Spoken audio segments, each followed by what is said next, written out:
Welcome back, everybody. This is the Vegans Who Live podcast brought to you by Vegans Explore with your favorite vegans. We got Brooke Sellers, aka Miss Meatless Muscle, and myself, John Thomas, aka the Bodybuilding Vegan. And today we're bringing you some love, a lot of love from ourselves, the loves that we've been through. We're going to be talking about relationships, abuse, dating, as a vegan and just kind of in general. So there should be a lot of really good information here. And if you guys want to know some juicy details, stay tuned. Are we gonna we do have to do our wins of the week though? I didn't even Yes, think we about do. that. In our This game. and our game. Oh man, this week has flown by. You can go first while I try and think of mine. All right, so I kind of have like a 2-in-1. I'm gonna say, kind of kill two carnists with one stone because we don't want to kill the birds. We're gonna get canceled. Just kidding. Just kidding. I love everybody. Anyways, but Free so vegans. yes, a big win for me was I've been feeling a little like thick in my off season, not in a good way either. I just, you know how it is. Like you get stage ready and being in the best shape of your life just kind of messes with your head a little bit. So, I mean, I probably look better than I think I look, but I haven't felt like taking content and I kind of pushed myself yesterday, pushed myself out of my comfort zone to take some content. So I met up with this girl who is a videographer here. We took some content in this cool new gym. And then that was the other win, was that I found this awesome gym that's only like 25 minutes from me. And it has such cool equipment that I really missed from like my old bodybuilding gym, but the atmosphere was just terrible and there was so much drama. I know John knows all the details here, but this gym, they have like a pendulum squat, like the really cool like standing abduction machine. They have this super cool standing leg curl. Like I know you have all of this at MI40, but like the gym I have been going to, I love it, but a lot of their machines are kind of like old people machines, if you get what I'm saying. Like it's kind of like hotel Jimmy kind of machines. It's those like I think it's like Life Strength or something, that brand. And this gym has like all of the Paramount machines, all of the Matrix machines, really, really cool. So that was exciting. And I was just also really proud of myself for just being like, fuck it. Like I'm gonna be myself. I'm gonna embrace where I'm at, all my phases. Like people need to know what it's like going through all the phases. Like you're not always stage lean, you're not always gonna look your best, you're not always going to look ripped and shredded, and that's okay. It doesn't mean you're strong, it doesn't mean you're not healthy, it doesn't mean like you're any less or you're losing progress. So I was really proud of myself for that. Oh, good for you, dude. Yeah. That's huge. I mean, it's easy when you're in prep or showing off your absolute best to be like, oh yeah, I like how I look, or I appreciate myself for doing all this work. But for you to be able to kind of slow things down, even when it's not exactly, I know where you want to be long term, but be proud of Yeah. yourself for where you're at, and then find that new environment. I'm surprised you found a gym that close to you that you hadn't heard of before, because you've been in the same spot for a while, right? Yeah, me too. And it's apparently been there forever. So I'm just surprised I didn't hear about it. But yeah, she wanted to meet up and take content. My gym is packed like all the time. And there's always people like setting up tripods and stuff. So I just felt like there's no way we could get good shots at my gym. And the lighting's terrible too. So I just happened to find this gym from a Google search, and a friend of mine happened to live in the area and she went there and she said it was awesome. So I was like, all right, I'm willing to try it. Let's see how it is. And it was awesome. It was such a cool gym. Lots of like, it has these like huge windows and it's got all this natural lighting. So super cool. So I'm like super excited. You know how you get a new gym membership and then you're just so excited to train again? You're like, oh my God, I can't wait to try out all these new machines. And it's just like a kid in a candy store. And now I'm like, oh my God, why did it have to be a rest day today? I want to go hit legs. So yeah, Oh, it's super exciting. So yeah, I'm excited to see how the content turns out. And I'm just either way, even if I'm not loving it, like loving how I look at it, I'm still just proud of myself for being like, I'm gonna follow through with this. I'm gonna do this. I may not be where I want to be, but I still need to love myself and not be so hard on myself. 100%. Um, wow. This is me. I'm trying to take notes. I'm trying to like multitask and I'm just completely failing. All right. Back to the podcast. Back to the important stuff. I kind of have a gym cycle. Like I'll go to my hardcore training gym 3 or 4 days in a row. And then when I feel like switching it up, I'll just go to Crunch. And like, I don't know why I go to Crunch. Well, I do. One, I'm usually the biggest guy there, which is a little bit nice. Oh yeah, I'm But sure. also, I don't know people as much there, so I can kind of blend in. Yeah. Last night, I guess it was like superhero day. I met this guy named Spider Kiss. I turn over. I'm doing rear delts. I look on there and I see a guy on the elliptical playing a guitar, like a Guitar Hero guitar, and I'm like, the fuck. And then I look and he's got white and black face paint. He looks like a member of Kiss, like the band. And I'm like, Yeah. I gotta talk to this guy. Like, there's gotta be a reason for this. He didn't just show up like this with face paint. His teeth were dyed red. I'm like, what's up, dude? He's like, hey. And I'm just like, um, I gotta ask, man. I love that you're putting yourself out there. There's gotta be a reason for this. He's like, oh, it's superhero day. And I found out on Instagram it was his birthday. And he's like, I'm the only person that dressed up. I'm like, yeah, you're at a So crunch. funny. And he's like, well, I'm Spider Kiss. And then I look and he's got like a little Spider-Man logo, but he looks like Kiss, like the band, like with the tongue and everything. So then I asked him to take a selfie and I noticed he does like the little Spider-Man, like spider web thing with his hand. I was like, that's why I go to Crunch. That shit ain't gonna happen at my gym. Yeah, Like, I know I saw your story and that was hilarious, but I noticed that because I do have Crunch too, which I may or may not keep now that I'm going to this new gym.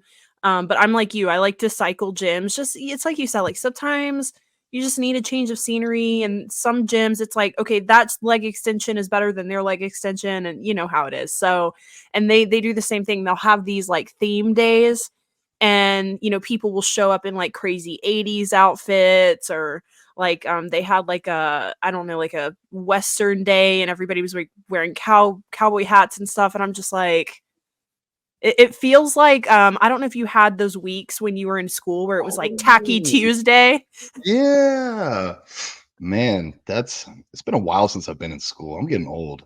It's been Yeah, well, same, yeah, I mean, they had like it was tacky Tuesday, and I'm trying to remember the other ones. It was like mismatched Monday, or I don't even remember, but you would come like dressed up as like all this weird stuff, and it was so fun. yeah. I never did. I was so self-conscious. There was no way I was showing up in a costume. I would do it now. Now that I'm yeah, now I get arrested. Like bodybuilding vegan found at local middle school dressing up as the Hulk. Seriously, Oh yeah, I was boy. the weird kid. I was a very weird kid. I was totally myself, so I lived that one up for sure. I took full advantage to be as weird as I could be that week. I'm glad you never changed, and I'm glad I've crossed over to the weird side with my old age. So for my wins of the week, I like how I just said wins, like as if I'm gonna have more than one. I'm actually gonna keep it to one this week, and it's actually I'm trying to challenge myself whenever I can. And so I felt almost a little self-conscious saying this one, or maybe a little self-important. And I was like, I feel a little uncomfortable saying it. So that tells me I should just do it.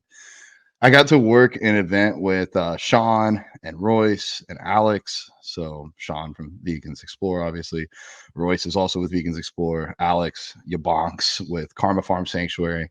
We raised almost $1,000 for One to Save Many, which is going to donate all that to animal charities. And so that was really cool. That was awesome. That was part of the win. But really, the win is being around those people and working on those relationships, and then also seeing where I want to be in life. I've made this a very roundabout story. Basically, where my mindset is now, that's my win, is my mindset.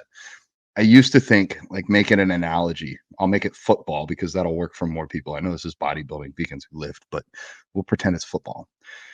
In an ideal world, in my previous mindset, I would want to be like Tom Brady, or I don't even really watch football. So whoever a great football star is, like whoever wins the Super Bowl, that's what I'd want to be, that player. And now I'm starting to think, why be the player? Why not buy all the teams, buy all the real estate, buy all the stadiums, buy ESPN? Instead of playing in the game, let's own. the game. And that's where I'm at with my mindset right now. I want to own the game, not just be a player in the game. Because once you own the game, well, if I was the NFL head of whatever, I'd probably make bigger helmets or something so that people don't get their heads busted in. But with the Yes. world, the more I can own of the world game, the more I can push out this message of kindness, compassion, veganism. If I had the type of money that Elon Musk had, I wouldn't be trying to put us on the moon. I'd be trying to get rid of factory farming here at home. So, mindset, that's my win. I'm stepping into things that scared me before, but I told Sean, I was like, you know what? I've come pretty far from where I thought I could. There's not been a single thing that I've never been able to figure out thus far. So I don't know why this would be the first. So that's where my mind's at. Global Yeah, I love dominance. it. That's a big shift for sure. I think, and we talked about this on our last episode with Danny about, people wanting to be the best, right? Like I want to be the best vegan bodybuilder, and the truth is it's not always realistic for everybody. And other than that, will that really be what creates the biggest impact? Will that be really what gives you purpose as being the best? um there's so many questions around that, like, will you be totally satisfied if you get there? That's something that a lot of people, I don't think, really think about, and they achieve a goal and then it's just kind of like, well, what's next? So I feel like that's a really good perspective to have. And just thinking about what is the best way that you can create impact and that you can be happy with yourself when you're gone, and make the most of your time here. Yeah. That got heavy. We're supposed to be It talking about did. love and relationships and dating It's probably advice. gonna get a little heavy today, though. It's gonna y'all strap yourselves in. This is gonna be Yeah. fun. Buckle up, buttercups. We might That's we might need a little trigger warning too. We might get into some triggering uh, stuff today. We'll see. yeah, if you're an asshole and you abuse women, you might, or a woman that abuses men, you might be Yeah. triggered by this episode. Oh, good lord. Should we do our game? Yes, let's do it. I'm excited to do it. I don't know if we've had a chance to do it just me and you yet, have we? I don't think so. It's the first time. Okay. Here we And go. you We wrote the got our question, so I have literally no idea what's going to be coming out of there. shaker cup questions. Let's see. Okay. Oh, okay. This one's just kind of like a light, fun one. If you had to live off only one fruit and one vegetable, what would they be? See, now my brain goes, are we trying to be as healthy as possible or like we trying to enjoy ourselves? Either Hmm. or. Hmm. Well, if I'm in a survival scenario, I might pick watermelon because there's a lot of water in the melon, and then that could hydrate me. Um, That's but a I don't kind of know if tough one. I don't know if I love watermelons that much to eat them until I die. I definitely don't. I did raw vegan for a little bit, for like a Did couple you months. really? Yeah, yeah. I was that I guess I was weird at 17. I was going to this little like it wasn't even like a Publix, it was like a little health food store, and I would buy 100 bananas and that'd last me 3 days. My dad bought me a Tupperware Damn. container, or not a Tupperware container, like a storage bin for my bananas because they were all over the place. And I'd be sitting down eating 6 to 8 at a time. Like I remember Oh one day my gosh. I was working at Publix and I'd go to have my lunch break. I'd sit in my car, I'd roll down the window, I'd just eat a banana, throw the peel out into the grass. Eat a banana, throw the peel out. It's like somebody's probably walking by, like, the fuck is this dude eating? Like there's 8 banana peels on the ground. Yeah. I could do bananas. Actually, that probably would be it because they're not super hard to chew. They taste good. Yeah, bananas. That would be my fruit. That's a good one. That's a really good one. I can't believe you were raw vegan. I didn't know that about you. Or at least Oh, for a few months. yeah, a few months. I told the world that that was going to be it. I was going to be the healthiest person in the world, raw vegan. I don't think I could eat enough. Like I logged back before I had a phone. I logged my food journal. I was getting like 5,000 calories a day. Like no joke. Like 40 bananas, 20 oranges, handfuls of nuts and seeds. Maybe like I did have raw okra one day. Like tomatoes. and like a raw protein powder and some raw protein bars. But like I was tracking the calories. I was getting like 5,000 calories a day. But like after that month, I Wow. went from 170 pounds to 165. I'm like, all right, well, I'm trying to gain weight. This ain't working. So we're going to eat regular food. Back to being just vegan, not the raw bodybuilding vegan. I don't know. I saw some YouTube video about this guy that was like, "Oh, raw vegan," and he was clearly now on juice, jacked motherfucker. But he's like, "Yeah, I just eat raw vegan." I was like, "Damn, that's what I'm doing." And that's about like I can say I have some experience in this sport because I've done some stupid shit trying to copy other people.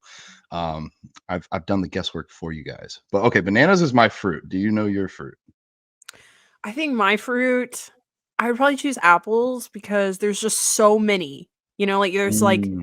like the opal apples and like regular red delicious and then Granny Smith, like you could get some diversity there and you could make applesauce so you could like, do a couple different things with it. Okay. I feel like she's finding the loopholes. Cool. All right. Yeah, that works. Um, yeah. Veggie. I don't it's like it's hard. I don't really love I'm not I mean, it sucks. I'm a vegan and I'm a healthy vegan, but I don't love veggies like that, honestly. It's just it is what it is. You just need to do another prep. You'll love veggies after that. That's what True. happened to me. Ooh, well now I'm starting to think like I was thinking like well actually isn't a tomato a fruit? So no tomatoes. Okay, so like Tomatoes a I don't know. fruit. Yeah. Like I'm not gonna pick spinach or green beans. No. Mm-mm. I'm thinking do potatoes count as I vegetables? was thinking that too. I wonder if I feel like a potato is technically a vegetable. Maybe Sean Yeah. can help us out. Oh, wait, are they a tuber? Man, we should know Hmm. this. Because a Like a potato there's so much shit you could do with potatoes. So if a potato is technically yeah. a vegetable, Oh yeah. that's what I'm going with. Yes, it is. John Sean says confirmed. it. Okay, regular potato or sweet potato? Mm, tough one. I feel like I might get sick of a sweet potato before I Yeah. got sick of a regular potato. This is a tough question. Man, oh well, there we go. I got it. I figured it out. We do the vegetable is gonna be the potato, and the fruit is gonna be the tomato. Now I can have French fries with ketchup. And you can have pizza. You could do like a potato. You could I did this. Actually, you remember that medical medium cleanse I was telling you about that like Mhm. hocus pocus shit. So one of the recipes though was you steamed some potatoes and then you basically mashed them and you made them Mhm. into these little cakes and then you took tomato paste and put it on top and then you could put mushrooms and like basil and stuff and baked it and it like was like a little pizza. So A you could gluten-free, good tasting pizza. There we go. healthy low calorie pizza, yeah. And it was surprisingly good. My expectations were very low, but I was like, "Man, I could eat this every day if I could figure out how to add some protein to this. Like this Some would be really good." some nooch with some of the Some Beyond nooch? Yeah. pepperoni. And maybe you could even do, like, unflavored pea protein Oh in yeah. the mashed potato. I don't know, I'd have to try it. Now I'm getting thinking here, I might need to make a little recipe. Guys, stay tuned. We'll be back in a few hours. We're gonna go perfect this gluten-free potato pizza. I like how we get two items and it's supposed to be like pick an apple and go pick green beans. That's it. That's all you get. And we're like, nah, we're gaming this. We're gonna find a way to win We're this. gonna hack it. Yeah. Yeah, yeah. I think for health and for yeah, but it would have to be potatoes. I mean, any other like if you got to live off of vegetables, you're gonna have way too much fiber. Yeah, Yeah. regular potatoes. There we go. Too much fiber with sweet potatoes. I wouldn't be able to Yep. grow. Yeah, it Now I bloats a lot of almost, people. if I wasn't serious about bodybuilding, I would try this diet for like 2 weeks and just see what happened. See how sick I get of potatoes. You know, Y'all want me to do honestly, this? I really honestly I enjoyed the medical medium cleanse while it was still food. The last day is like all liquids and then I think the 2 days before that it's like raw. But like the first few days, like the first 3 days you could cook your veggies, you could cook your potatoes. Like the only shitty part about it was that you couldn't have salt. And like if I'm going to have a potato, I really want salt with it. So like it but it was I felt so good. Like my digestion was good. Like I mean, it was a really good experience up until the end, but I really liked eating that way. It would be hard for me to give up all the muscle I've worked so hard for and just let that atrophy by not getting enough protein. But then sometimes I'm also like, do we really need that much protein? It would be a cool experiment. I don't know. I almost want to try it because I try to help on Reddit. If y'all go on Reddit, I'm on Reddit. I'm on vegan fitness. And they're always like, the studies say you don't need any more than 0.8 grams per kilogram of protein. And like, blah, blah, blah, blah. And I'm like, but all of you guys are like 130 pounds. Yep. Maybe if you were trying to grow, you'd get a little more protein. And I'm like, I don't know, man. Like, I'm already so much of an outcast in the bodybuilding world. I don't want to make myself an outcast in the vegan bodybuilding world. So sometimes I just watch and shake my head and close the tab. I'm like, I'm not going to save this person today. I don't know. I guess it's like, are you trying to be a bodybuilder or are you just trying to be fit? Because yeah, if you're just trying to be fit, don't even worry about it. Like, just eat some healthy food, you'll be fine. But if you're trying to be jacked and swole and as big as humanly possible, eat your damn protein. But Yep. all right, so now you guys got your nutritional tidbit. Now we can talk about dating and everything. Let's before we jump in, let's hit our current status because I'm sure people are curious, and I know that you don't post quite as much. I'm a little bit of an open book. If you follow me, I put out everything, whether or not it's good or bad. I've made some people uncomfortable at times, but I'll start. How about that? I am Yeah. currently exclusive. We have not put a label on it yet. Yay.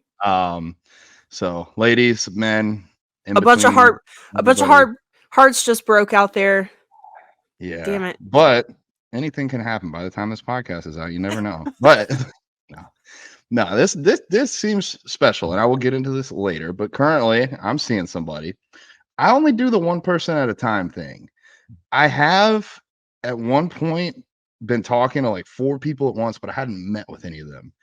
And it's like that was hell. Like trying to keep up with 4 people. Like one's telling me about their dog, one's telling me about the beach. I'm like, then I'm getting them confused and mistaken, and they're like, "Who are you talking about?" And I'm like, "Oh Lord." So yeah, I'm kind of like a one person guy. That's me. Anyways, all right, I'm gonna shut up. Brooke, are you on the market or are you off the market? Where are you at? Yeah, I'm off the market. I've been dating my boyfriend now for a little over a year. He does not have Instagram or any social media, which I honestly really enjoy, but yeah, so I don't really tag him or post him, and I mean, I'll get into this a little bit later, but I feel like I have a little bit of PTSD from Instagram relationships. Um which we can Okay. get into later, but yeah, he's really special, and we're moving into our place together this weekend and taking my dog with me, and so yeah, it's going good. That's a huge win. That's a huge win right there. Huge win. And congrats My on you. first ever healthy relationship. I have been in toxic relationships my entire dating life, and this is the first one. Like, of course we have issues, but it's not toxic, like, where there's manipulation going on, there's cheating going on, there's all this just absolutely just harmful behavior. So yeah, it's like my first real mature relationship, I would say. Hell yeah. More healthy relationships. Y'all will hear me say like breakups are wonderful because most of y'all need to get out of the spot you're in. You're in an unhealthy relationship, an Yeah. unequal relationship. Um, or it just didn't work out. And that's okay too. That gives you a chance to work on yourself, a chance to, I mean, you should always work on yourself, but a chance to move forward and find maybe either another person that you're more aligned with or just find yourself. So, all right, just going off the show notes. Would you date someone? Would you go on a date with someone that eats meat? Or what about even a vegetarian? I want to do this separately. Would you go on a date with somebody that eats meat? Absolutely. Yeah. But Brooke, you're a vegan. Well, so here's my take on it, and it's interesting. So for a long time, I say a long time, but I guess when I first went vegan, I was like, oh yeah, I'm only gonna date guys who are vegan. And then after a while, I had a therapist. She's like, Brooke, you're gonna have to lower your standards a little bit. That's kind of impossible. And I'm glad I did, because my boyfriend now, he was an omnivore when we met. Now granted, he's a doctor, so he eats really healthy. He eats really clean. He wasn't eating like pork or eggs or anything like that, but he did eat like really lean grass-fed beef. He ate fish, he ate chicken. Um, but he is a hardcore vegan now because of me, and he has made a huge impact in his practice and is always telling people to go vegan and being like, "Look, your cholesterol's through the roof. You need to go plant-based." I mean, he has changed so many people's lives, and now it just gave me this perspective, like, if I had not been open to dating someone who just had a different ideology than me, then that never would have happened. I will say this though, I do think it would be really hard to live with a person who ate meat, Mhm. and after having someone like traveling with someone who is vegan and they're just as excited about the vegan pizza as I am. Like I've dated guys who, like I have to pull and twist their arm for them to go to a vegan spot with me, and it kind of takes the fun out of it, because you're so excited, but you feel like they're kind of compromising. I feel like now I would be settling if I didn't have someone who was just as excited about my lifestyle as I am.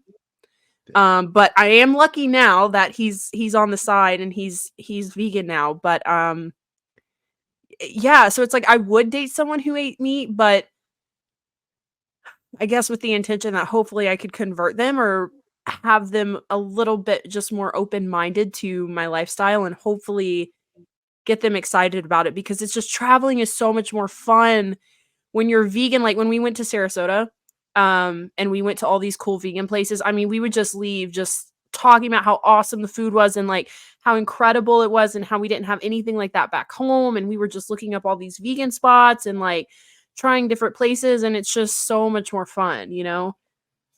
Yeah. For me, less concerned about the fun. Um, Yeah. would I date a non-vegan? Yep. Yep, I would. Would I marry a non-vegan? I got engaged to one. That was a whole nother story. We'll get into that later. But I don't well, actually, after seeing some recent divorces, I'm never getting married. I will if we want to go commit our lives to each other, we want to have a ceremony, that's fine. But legally, my shit's mine. My business is mine. Yours is yours. We can find a way to like cohabitate or whatever. But I have seen some things lately that just I'm shaking my head. I am not getting married. But doesn't mean like, and you know what? People be like, oh, well, if you won't get married, like, then, you could cheat on your wife or your wife could cheat on you. And I'm like, people get married and cheat on their significant others all the damn time, anyways. You think marriage changes that? Come on now. Right. Anyways, I'm going to get off my soapbox. I'm similar to you. I actually, dang, Reddit needs to sponsor this podcast. I was on Reddit last night and this girl's like, hey, this guy asked me out. How do I tell him I can't go out with him because I'm vegan and he's not? And I'm just like, honey, you tell him you're vegan, that if y'all are going out, you're going to a vegan ice cream place. Like, see if he'll even do that.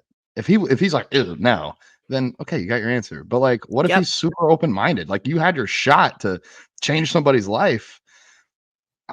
Why not? So actually, I'll put it this way. Two of my exes I keep up with, sort of, loosely. Not even really. Well, one of them, yes, one of them no. Laura, she was not vegan when I met her. She became vegan 4 days after dating me. I didn't ask her to become vegan, and to the best of my knowledge, we don't talk anymore. She's still vegan, and that's a big difference. That's a whole lifetime right there. And then Elisha, it took her a lot longer. It took her living with me for like 6 months to finally kind of get it and have those wheels turn. And to the best of my knowledge, we still talk. She's still vegan, and it's like that's really big. Like they're still out there changing the world and in huge ways. Cause even if you just buy vegan products, you're encouraging the supply and demand of vegan products. Currently, with the person I'm dating, actually, our first message, I said something cute and she replied, like, LOL. Oh, I see you're vegan. I'm looking to learn how to cook more vegan foods. I'm like, oh shit, you now stand out of the crowd, young lady. Um, and so we hung out and we went on a walk and it's a little bit different because she already knew I was vegan, but I told her, because she made a statement like, I don't remember what the statement was, but I just told her, I was like, you're vegan in your heart. You're just not vegan in your actions yet. And she's like, what do you mean?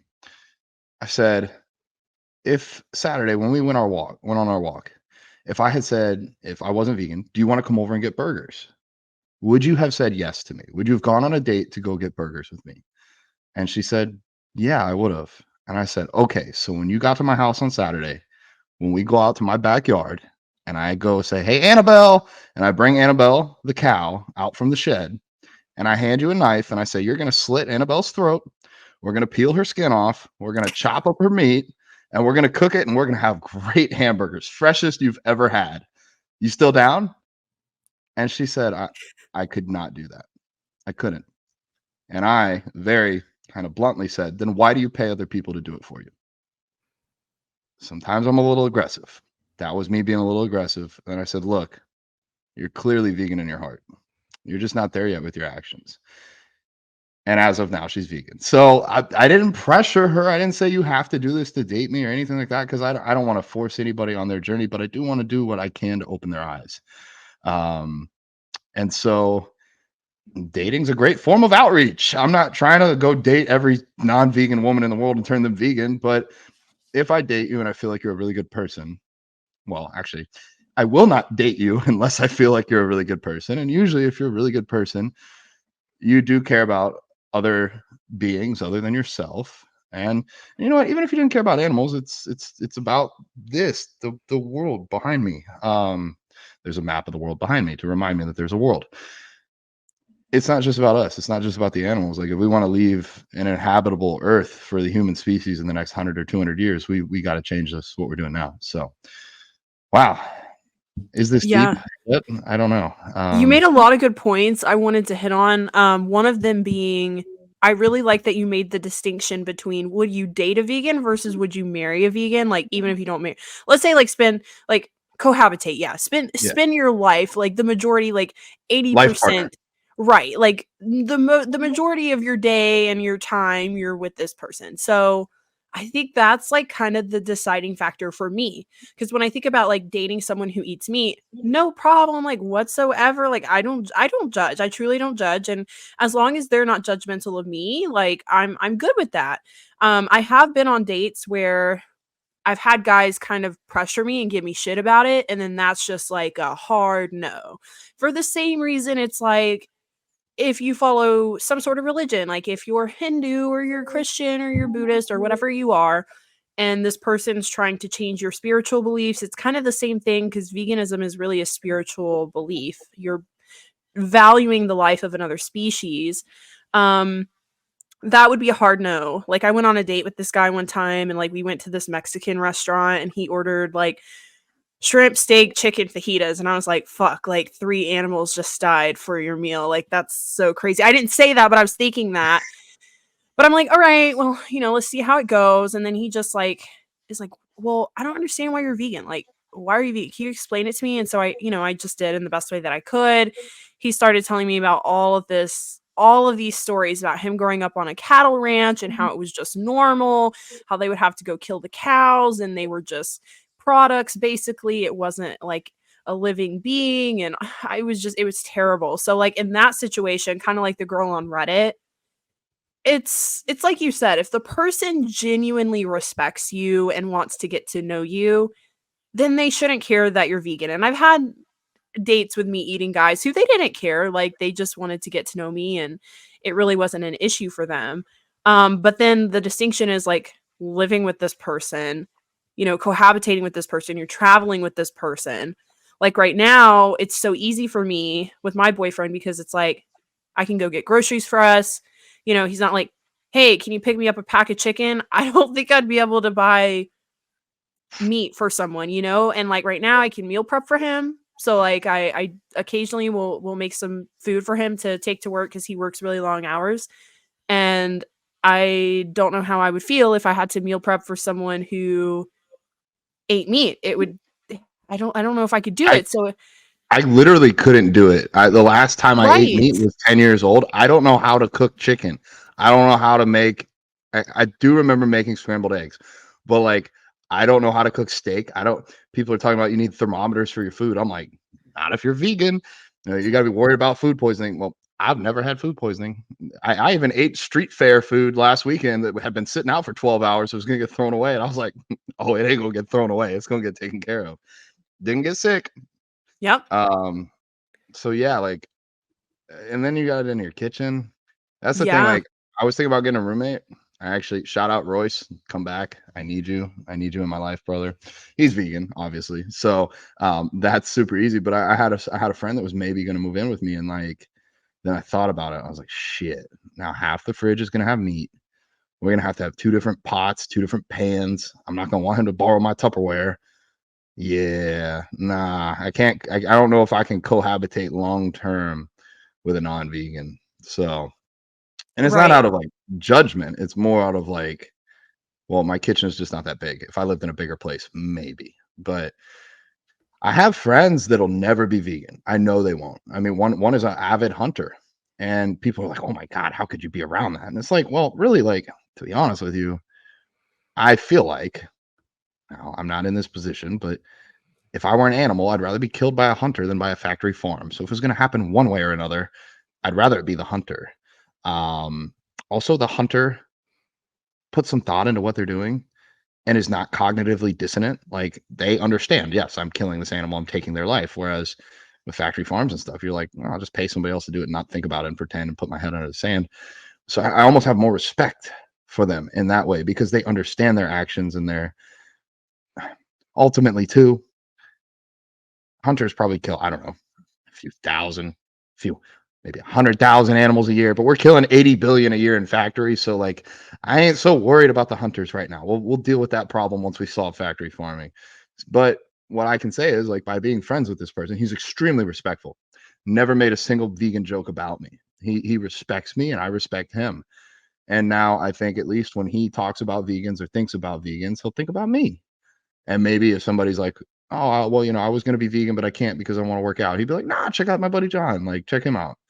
So yeah, I don't want to alienate anybody because if we alienate people, we call them. I know you're joking before. We call them carnists and we push them away.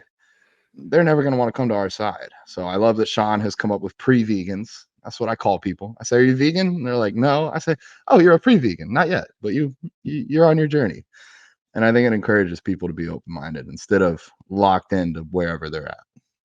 Yeah, you're gonna have Um, a very small circle if you only associate with vegans, and it's not a good look either. Like you wanna be compassionate, like you're showing that's another thing with vegans sometimes. I'm like, the whole point is to be compassionate to living beings. If we're not being compassionate to people too, then, what's the point of being vegan? So I do think that's important, to not, like you said, alienate people. And it's just like with any relationship. I mean, friendships are the same way. If there's respect there, that's ultimately what matters. And like if somebody's gonna take you out on a date and you're like, I would love to go get vegan ice cream, but it's I'm gonna have to have vegan ice cream. So we need to go somewhere where I have an option, or we just go to a vegan restaurant and they're like, cool, yeah, no problem. Like, okay, see where it goes. And who knows, you might open their eyes. It sounds like for us, most of the time we've had people who are pretty open to our lifestyle, I mean, for the most part. So, um, yeah, I feel like you shouldn't just block people out because they're not vegan. Um, I don't have you seen the show Love on the Spectrum?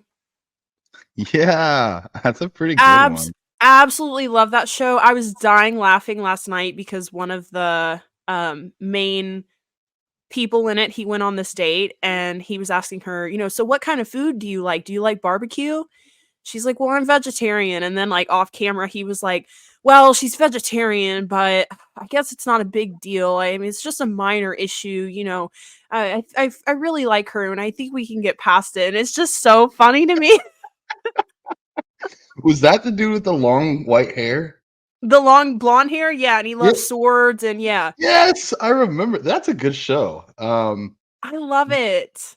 They're so they miss social cues. They miss like things that are normalized in society, but they have no fucking filter. You don't have to Yeah, question like If they think you're fat or ugly, or if they think that you're wonderful, they're just open and honest, and I kind of like it. Like that's I try to be a little bit like that. People don't always love what I have to say, or people think I'm being really nice. They're like, "Oh my god, you said that? That's so kind of you." I'm like, "It wasn't a compliment. It was just the truth. Like that was a really good set." Or your hair looks really good today. Like, yes, it's a compliment, but like, I don't give fake ones. If your hair doesn't look good, I'm not gonna be like, "Oh, your hair looks good today." I'm like, no, I'm a little bit too honest with people.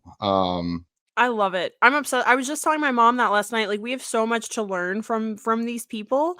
And truly, I think their honesty is so refreshing.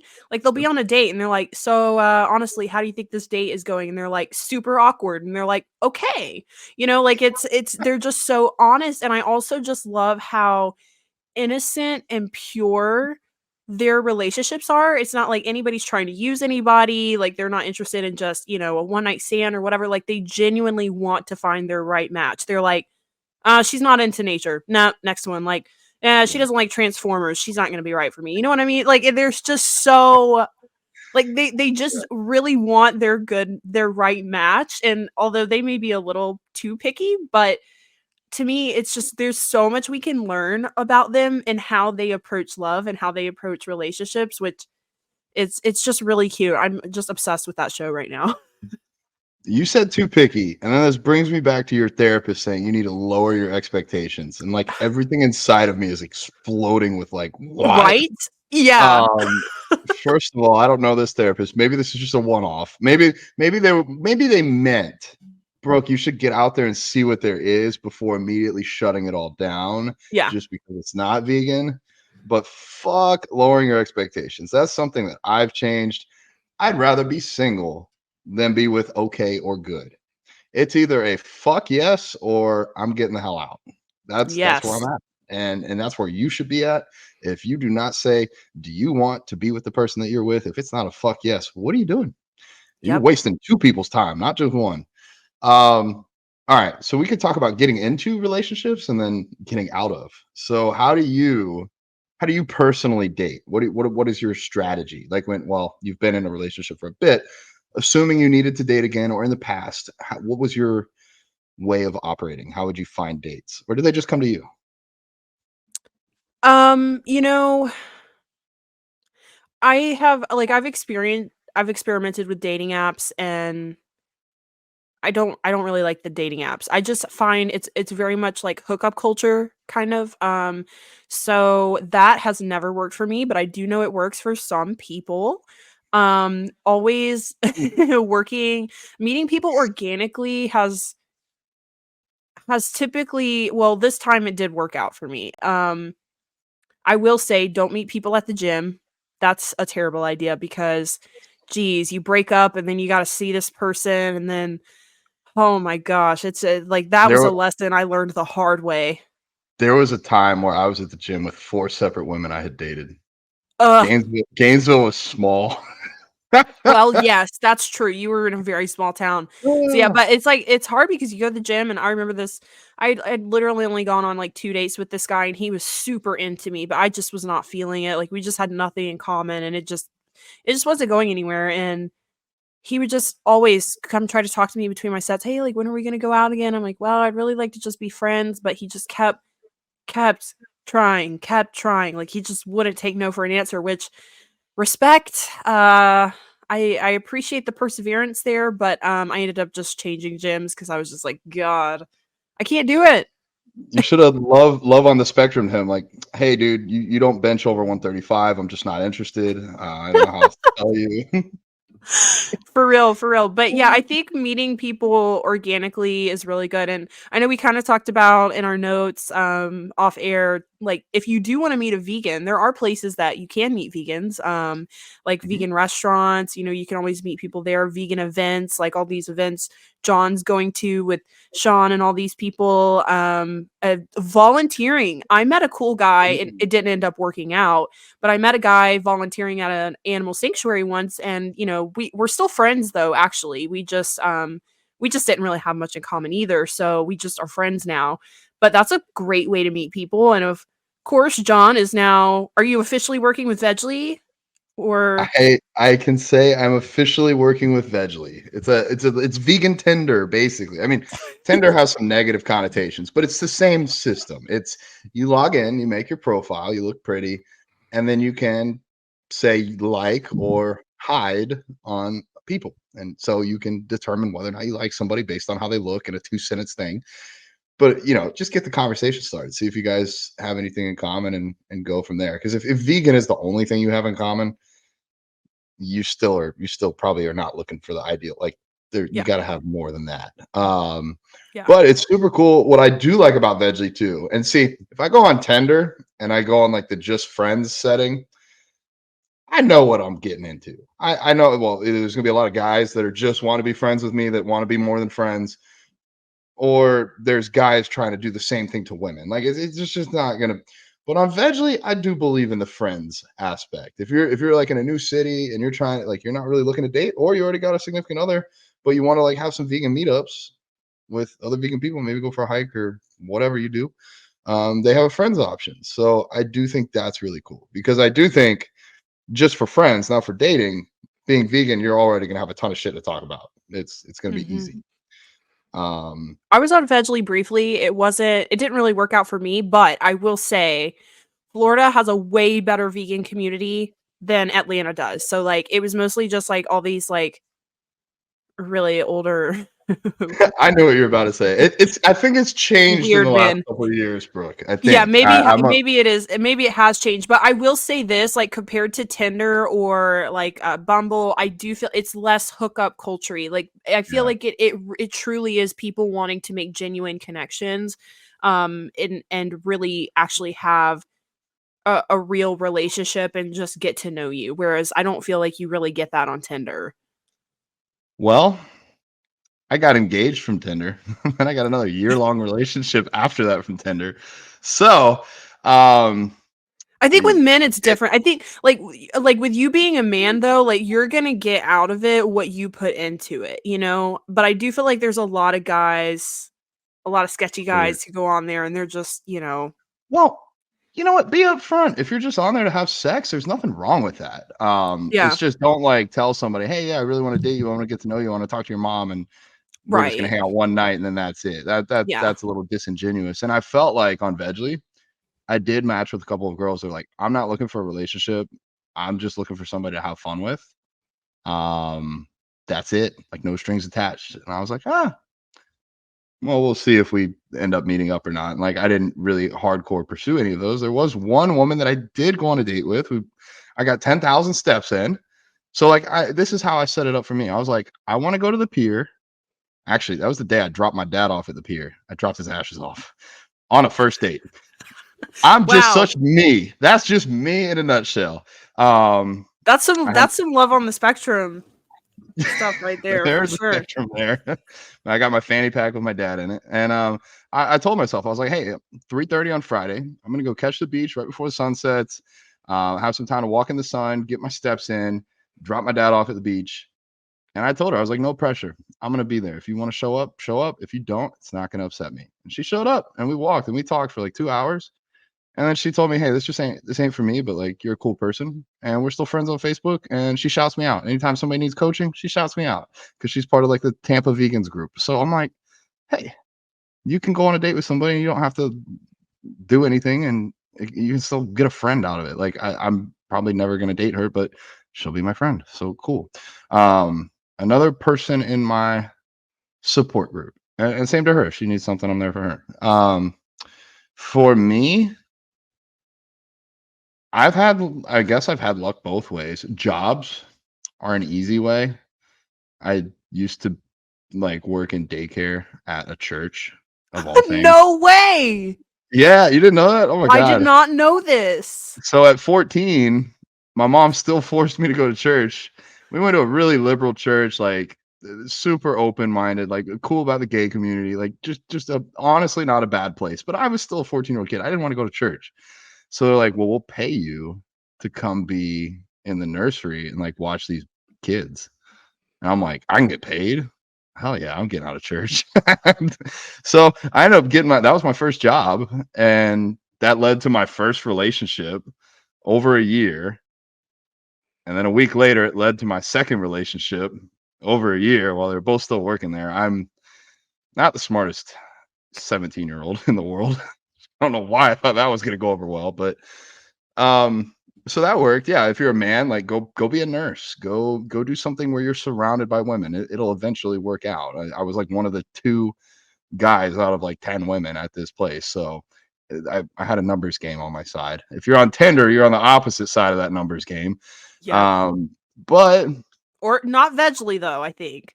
I feel like you're probably oh, outnumbered by women on Vegly. oh yeah. Yeah, I think so. Yeah, guys, go vegan. If you're listening to this and you're not vegan, like you'll highlight yourself in the dating pool. Oh yeah. Um, yeah, yeah. So like now, if I were to try and date, like, well, it kind of sucks because I like girls that work out, not even so much based on how they look, but just the fact that they work out, like that they Mhm. take care of themselves, that they value themselves enough to go to the gym. So the person I'm dating now, like I had cardio one day and she had training. And I was like, well, you could, do whatever. And she's like, yeah, your apartment gym's good enough. Like we can go there. So I do my cardio and I'm like, hey, I'm done. You want me to hang out for a little bit while you finish up? She's like, nah, dude, I'm good. I go back home, I shower, I get to work. I look and it's been like an hour and she just came back. I'm like, how'd your lift go? And she's like, it was great. I was like, oh, I like this. Like, she doesn't need me there. She's still gonna take care of herself. I'm not gonna fuck with her workout. She's still like she values herself, which makes me want to value her even more. So um I guess that was like if I were single, would I look at the gym? Maybe, but then yeah, it's we'll be Tricky. running into that Yeah. same maybe I'll go to a different gym on different hours, like go at like 7 a.m. to a different gym and look for a There you woman go. there. Because Yeah. I'm a creature of habit. I'm at the gym the same time, same gym every day. Like I know everybody else's routine. Like it'd be awkward if you, yeah. But yeah, Veggie works. I actually met the person that I'm dating on Facebook dating of all places. Like Oh. it was almost like meant to be. I don't know. You wouldn't. I didn't expect it. I'm honestly blown away with this whole process. I wasn't really. I don't know what I was looking for, but apparently something healthy, and that's an area where I think that's why I was okay dating again because I'd set my standards so high that if anybody didn't meet those or like really exceed them, honestly, I would just say, "Hey, yeah, this ain't what I'm looking for," and I would end things. I I view dating now almost like I view business. Like when I helped with the hiring process for the last business I looked at, there were multiple applicants, multiple interviews. It was a while before we settled on somebody, and we made sure that they were a really good fit before bringing them on. And that's how I feel like you should view dating. Like don't just because somebody's interested in you, somebody asked you on a date, like that doesn't mean you have to latch onto that person, try and fix them, try and save them, try and Yep. do all the things that I used to do. I think that's so important too in date, and that's something I've like honestly just in the past maybe year or two come to realize. Like they might check some of your boxes, but that doesn't mean that they're right to be in a relationship with you. Like I feel like my first boyfriend, I'm like, okay, well, I like you. I like hanging out with you. We have some things in common, but I couldn't trust him at all. He cheated on me with my best friend. And so then my next relationship, I liked him. We had fun hanging out. We had a lot in common. I felt like I could trust him, but we didn't really have good communication. There wasn't a lot of respect there. And I feel like because of that first experience, which was kind of traumatic, all I cared about was just having someone that I trusted. So I kind of settled for some of the other things. But then once that ended, um, I don't know. I'm like at a place now where I'm like, okay, yes, you're vegan. That's awesome. You live. That's awesome. You have a good job. You're secure. You like all of these things, but can you communicate well? Do you respect me? Do we have trust? Like there's so many other important parts of a relationship, and most of it is just you healing yourself and overcoming your trauma, and other people have to do that to be able to bring the right things to a relationship. Because if you're bringing your insecurities and you're looking for security from another person, that's where you get those toxic relationships and you run into trouble. And most of my like early 20s, that's what I was doing, is I was looking for security and reassurance.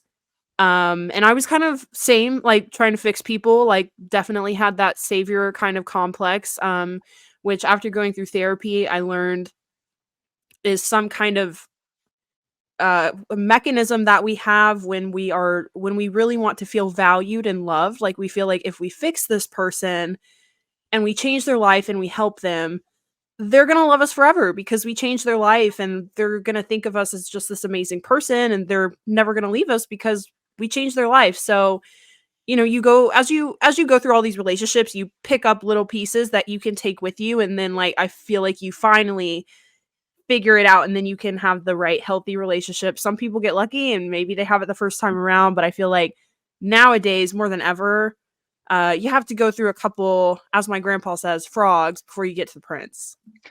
I love that. I love all your little sayings. Uh, button up, Buttercup, buckle up, Buttercup, and then that. I think a big part of it, and it took me a while to get there. You, myself, I'll even speak for Brent. We Yep. try and save other people, or at least we used to, because of our egos. We think we're big and strong enough to fix other people. We think so highly of ourselves that we can help somebody else see the things that they need to see, and that they can change their life if they just listen to us, if we say it the right way, convince them the right way, support them the right way. But you can't. We're not Superman, we're not Superwoman. Like you can only do so much, and outside of being a good partner, you can't save somebody. And that's a bitter pill to swallow when you really want to save someone. And then also notice that, like when I was starting to get back into dating recently, yeah, it's the weirdest thing, dude. It's like I'll see a girl on Veggie and she's like 25, 30, whatever, works at Starbucks going to school. I'm like, oh yeah, they got so much going on. Like they're working on themselves, they got a job, they're in school. And then I'm like, not to downplay anybody that's working at Starbucks. I'm starting to think like, oh well, if they needed help on their bills, or like, if they needed some extra work, I got work around here that I could like. I start to think of ways that I can help them. But it's like that's their journey. They're trying to figure that out. I don't need to do that for them. That's not really helping them. That's just enabling is not the right word, but it's they need to go through these things. They need to learn how to figure out their own way. So when I find somebody that has their career figured out, is completely financially secure, will not be dependent upon me for money, has been through therapy, done self-healing, self-work, all the things that my current person is doing, like then I feel personally a lot more secure because I'm like, I don't need to save them. They don't need me. They're here because they want to.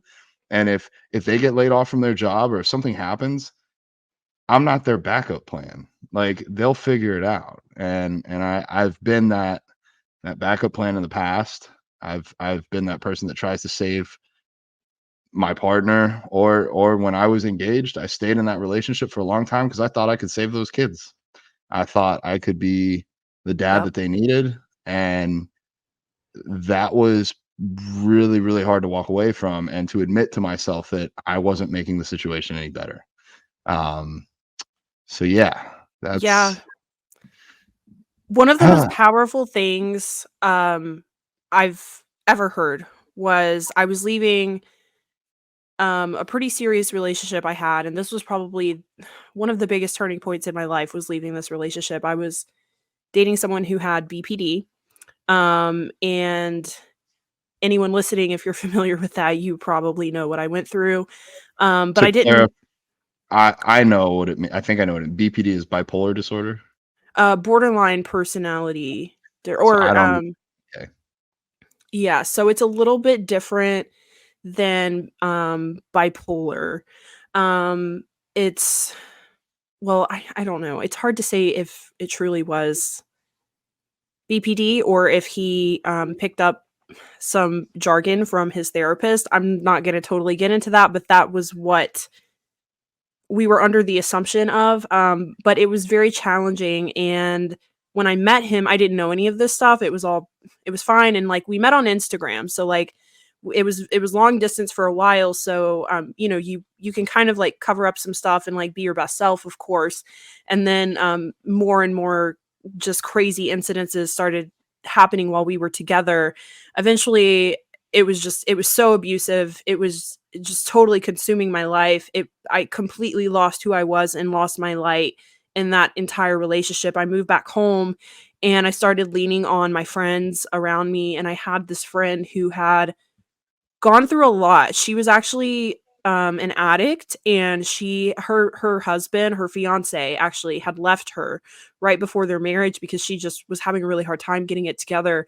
And she told me, she was like, "Brooke, if love could fix people, you would have fixed him because of the way that you love people and the way that your heart is and how big your heart is.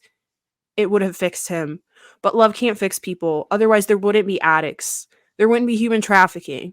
There wouldn't be abusers. There wouldn't be all of this horrible stuff in the world. There wouldn't be war. If love was that powerful that it could fix people, we wouldn't have any of these issues." And that hit me so deep. And I just never looked at relationships the same. And that totally kind of cured me of that I feel like I can fix this person mentality, because it just truly, it was like, yeah, I really do. Like, I love with all I have and with all my heart. And I walked away from that relationship knowing 100% I gave my best.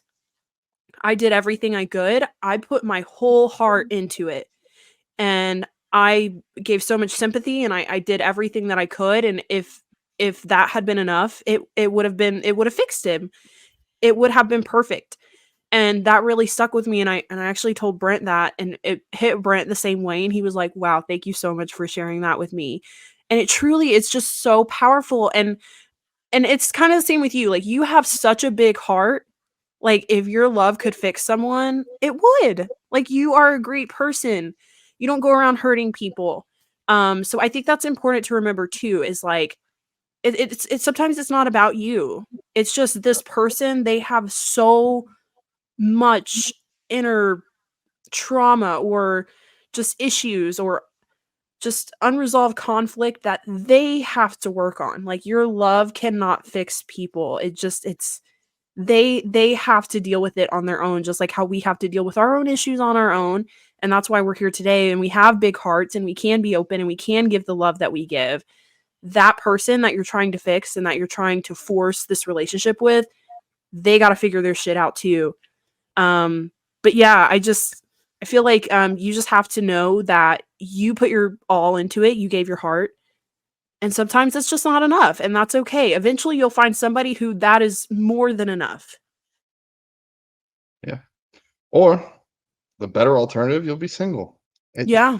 I realized when I finally was like okay being single, that's when I was like healthy enough to date again. Like when you're not trying to fix a problem, when you're not bored and lonely and just want somebody to watch Netflix with, like when you can genuinely enjoy your own company and you're not leaning on a relationship to fix your issues, then you're ready to date again. But if you're thinking like, oh, I'm not happy or parts of my life are unfulfilled, a relationship's going to fix this, like I can just about guarantee it's going to blow up in your face Yep. um, sooner or later.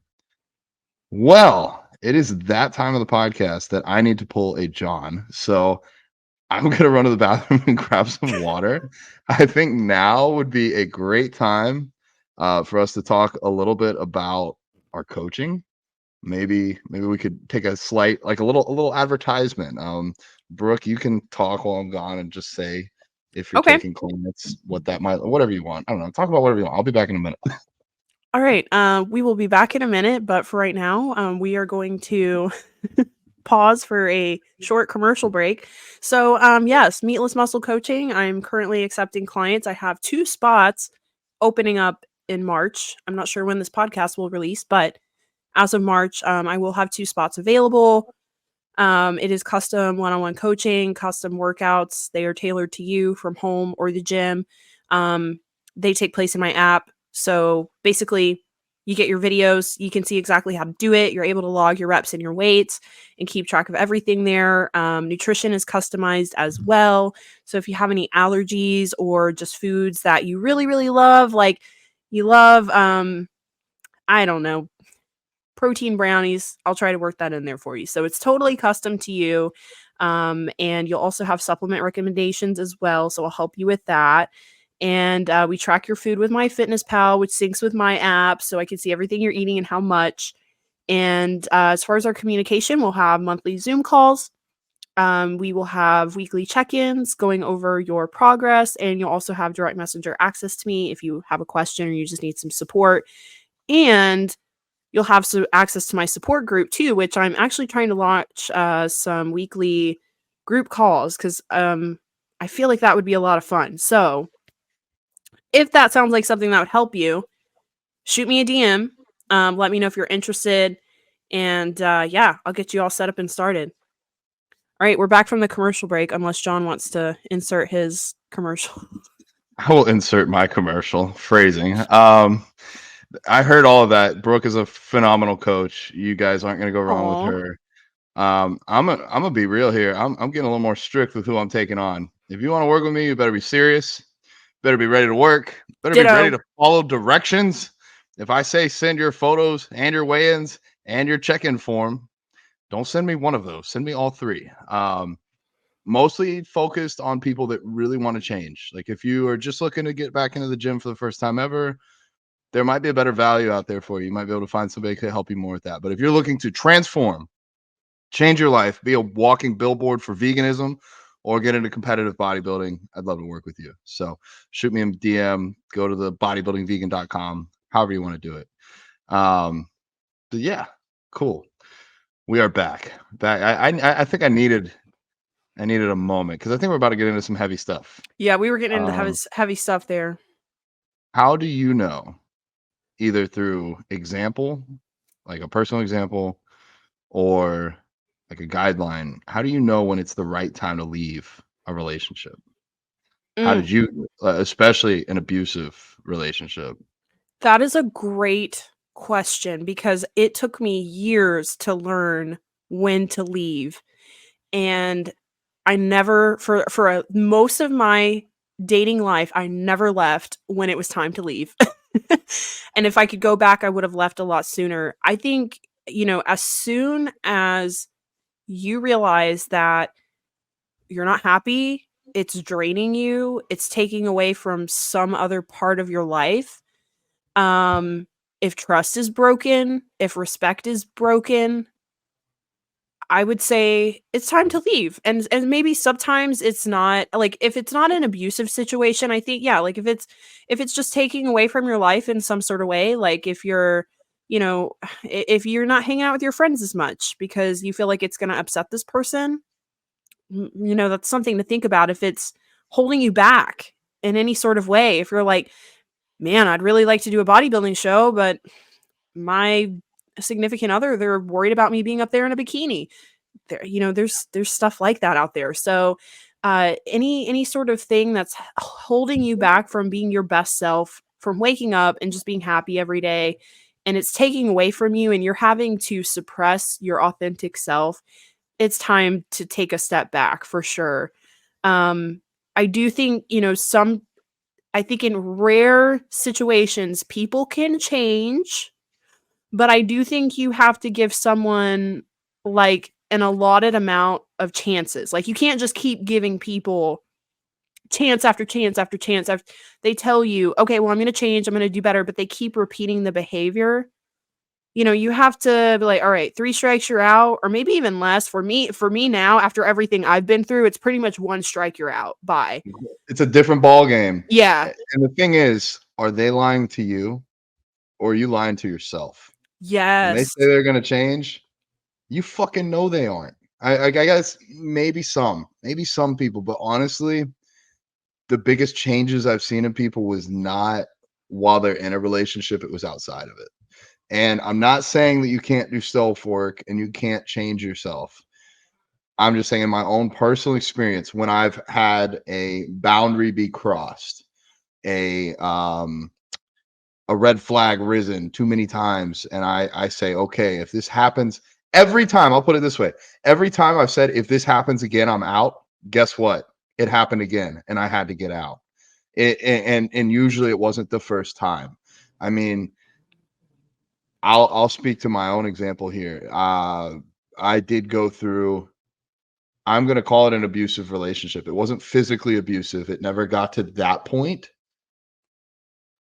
but the words that were used, it was the first time I had been yelled at, and I don't mean like, oh, once something happened, but like multiple times a day, screamed in my face. Um, I didn't quite realize that that was abuse. I mean, I'm a big man. How is that abuse? How could you let a woman abuse you? When they tell you that you don't love them, or that you don't love their children, or that you don't matter, or that like things like that. Like when I start to question my integrity as a human because I'm dating this person, am I really not a good person? Do I really not love the kids? Like, do I like what can I do to prove it? I'll put it this way: I worked in law enforcement for a bit, and it blew my mind that these women would stick with their either physical or mental abusers. And I would just think, why don't you just walk away? What is wrong with you? Why don't you just get out of it? Get out. All you got to do is grab your shit and leave. It's that easy. It's not that easy. I now, after going through that, can at least in some way relate to what those women have been through. If nothing else, the mind games. I think had I been smacked around, I can't be sure here, but I think if I had been hit, it would have been easier to leave, because a bruise or a fist, those are objective. Whereas, well, they said they weren't really yelling at me. I would know if they were yelling. Then you start to play games. You start to get gaslit. And Yep. yeah, so I mean, in that relationship, I got to the point where I had ended it, but then I went back. Yep. And when I went back, I had a contract. I wrote out like, I will, if you call me a name, if you yell at me, if you say the relationship is over, because that happened too. The relationship had been ended by that person 10, 15 times. And it was a mind game. And so I wrote down, if any of these happen, I'm out. And guess what? Like, guys, I didn't just stay in this for like a week, a month. I was in this relationship for 18 months. Um, and I was yelled at within the first 2 weeks. And I said, I had the foresight to know we need therapy. So from the third week on, we were in therapy together for 18 months. Wow. Yeah. And that person didn't miss a single session. They showed up every time. And so I thought, they're going to change. They're going to change. They're going to change. I wrote the contract. It was like bliss. It was like everything I wanted for 5 days. And then on the sixth day, it happened again. And I knew I had to leave. And I knew a year before that I had to leave. I just didn't know how. I I think the best thing that you can do is value and love yourself first. You have to love yourself more than your partner. And that sounds selfish. And you think, "Oh no, I'm going to do anything I can for my partner." But if you start sacrificing yourself for your partner, you're no longer of value to them. You're not your best version of yourself. Would I take a bullet for my partner? Yeah, but I'd take a bullet for a random dude on the street. Like, that's just the type of person I am. But will I sacrifice my integrity? Will I sacrifice what I could be of value to this world for another person? I won't. And so when you start saying, I'm in the relationship because I want to take care of these kids, I'm in the relationship because they can't afford school without me, I'm in the relationship because we can't afford to live in two separate places. When you get to those points, when you're not, I'm in the relationship because they make me a better person, I'm in the relationship because they challenge me in positive ways, I'm in the relationship because I can trust them, because they've been nothing but kind and sweet to me, or because even though we have issues, we're working on it, and we're working on our communication, and things are more good than not. If you're not saying those things, you're justifying something that you shouldn't be in. Yep. So Our that was a stories are so similar. Like that, the abusive relationship you had is so similar to mine. And for people listening, I was kind of like, I wasn't fresh out of it. I'd probably been out of it for maybe 5 months or so, or maybe 6 months when I met John. And that's something that I feel like we really bonded over, at least for me, because I felt like a lot of people didn't get it. And I think people listening who have been through a similar situation, they'll know exactly what I'm talking about. Like you tell people about the relationship, and sometimes people just don't understand like exactly like the manipulation, the mind games, how you can really be rooting for this person even though they're harming you and hurting you. You're just hoping that they'll pull through it and you'll get that person that they were in the beginning. Um and there's just so many commonalities, and like you said, I feel like people sometimes don't understand, especially a lot of women. They don't understand, or and men too, actually. They don't understand exactly what abusive means. Mhm. You'll hear people say, "Well, he doesn't hit me." Well, he doesn't have to hit you to be abusive. She didn't have to beat you up to be abusive. Um Taking you away from your friends and your family, that's abusive. Gaslighting, like you said, that's abusive. Making you feel like you're crazy, making you feel like your feelings aren't valid. Telling you you can't post certain pictures, and you can't You um can't talk to that person. right, you can't talk to that person, you can't go to the gym without me, you can't, like, controlling someone is abusive. You can't control another person and tell them how to live their life, and that is something that I feel like a lot of people don't understand. Like, just because someone isn't physically abusive, mental abuse is arguably just as bad, because that's something that, like, when I finally left, I had to go through therapy to just rewire my brain Yeah. and figure out, like, why did I stay? Why did I believe this person when they told me they were going to change? Because just like in your relationship, he would always tell me, okay, well, I'm going to get a new therapist, I'm going to get on new medication, and he would do it. Like, he would actually do it. He would get a new therapist, he would show up twice a week for his therapy. um but nothing ever changed, and it only got worse. And I think most of the time it only gets worse, because I find with these people who are manipulative, it's like the more the mask slips and the more you realize who they really are, the worse it gets, because they want you to believe that they're perfect.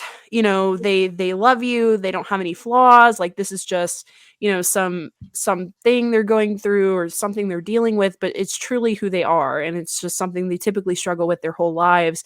And the more you know really who they are, the more frustrated they get with you, and so the more conflict you have in the end. It never gets better. And it's like you said, like, I knew I should have left, like, months into the relationship. I didn't quite see it as soon as you did, because we were in opposite states. He was in Florida and I was in Georgia. And then eventually, when we moved in together, that's when I saw it all. And it's like, it's so hard for people to leave, though. And I think, like you said, it's just one of those things. You have to learn to love yourself, because I certainly didn't love myself enough in that situation. Not enough to say, this is bullshit. You're not going to call me these names. You're not going to destroy our house. You're not going to hold me accountable for paying for this stuff. I mean, just crazy stuff that I went through. And I had to learn to love myself and not deal with that, and put those boundaries up. And it's so funny, like, I wrote a contract. Like, if you call me this, if you call me X, Y, and Z, I'm leaving. If you tell me we're done, we're really done. Like, and I had him sign it, and of course, like you said, in just a matter of days, he broke it. It was just impossible. It was inevitable.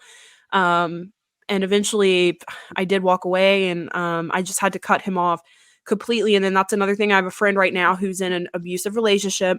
He doesn't hit her, but he's very mentally abusive, and she tries to cut him off, but like they'll still follow each other on Instagram, and they'll still like text each other happy birthday, or like they'll still like try to hang out as friends, and like they still end up in this toxic relationship. Like, in those situations, you got to cut it off. And like, he would call me nonstop from these like caller ID, like *67 numbers, like to the point where I couldn't even work. I couldn't even do consultations, because my phone was literally blowing up all day, like every 5-10 minutes.